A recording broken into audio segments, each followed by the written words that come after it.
咧，我哋要注意 n+2同 2n+4。咁如果我將 2n+4 咧抽個2出嚟就 n+2，咁即係話一齊都會有一個相同嘅嘢，就 n+2。好啦，試下正式做好，咁就會係啦，4乘 n+2啦，咁跟住3咧，我哋就要抽咗個2先。咁但係咧，嗰個3嘅 square 咧可以做就咁直接做就變咗做9，即係9嘅 n+2次啦。咦，兩個都係 n+2次喎，咁所以咧我哋就會係4乘9先至 n+2次，咁即係36。但係未有呢個答案喎，但係36我知道係6嘅 square，咁所以係6嘅 2n+4，咁所以答案咧就係 A 啦。好啦，第四條咧，咁我哋就嘗試下咧，就交叉相乘，咁就會係 2x square，即係頭三個數先 2x square，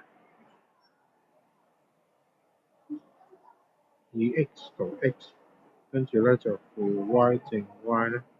就得出 2xy 減 xy， 咁就正就等於 xy， 即係呢一個可以演變咗做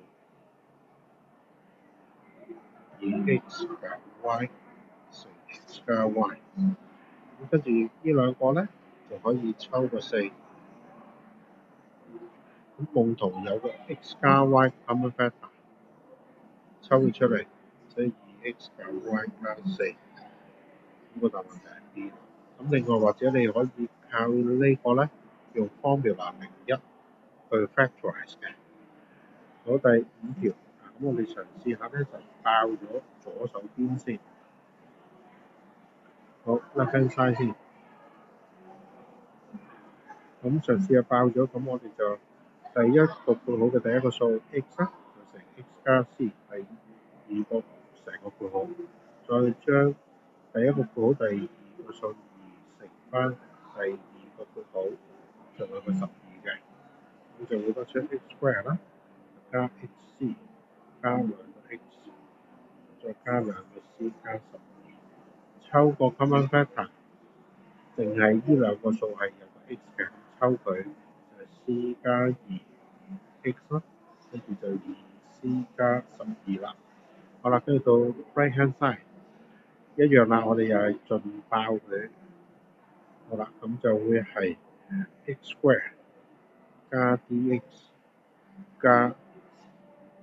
6個 cx 再加6個 c， 咁又係啦，抽個 x 做 common factor x square 加 d 加 6c 嘅 x 加 6c。好啦，咁 comparing 嗰個 coefficient of x square 同埋 constant term 嗰度，咁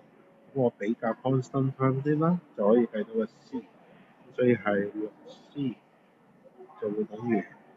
2個 c 加12，咁所以 4c 等於12，c 就等於3，計到 c 等於3啦，咁跟住我哋目的咧係計 d 喎，所以係比較呢個 x 嘅 coefficient 啦，就係 d 加 6c 就等於 c 加2，咁但係我哋將個 6c 調過去，即係減 6c， 所以就減5個 c， 但係 c 計咗係3，所以係-15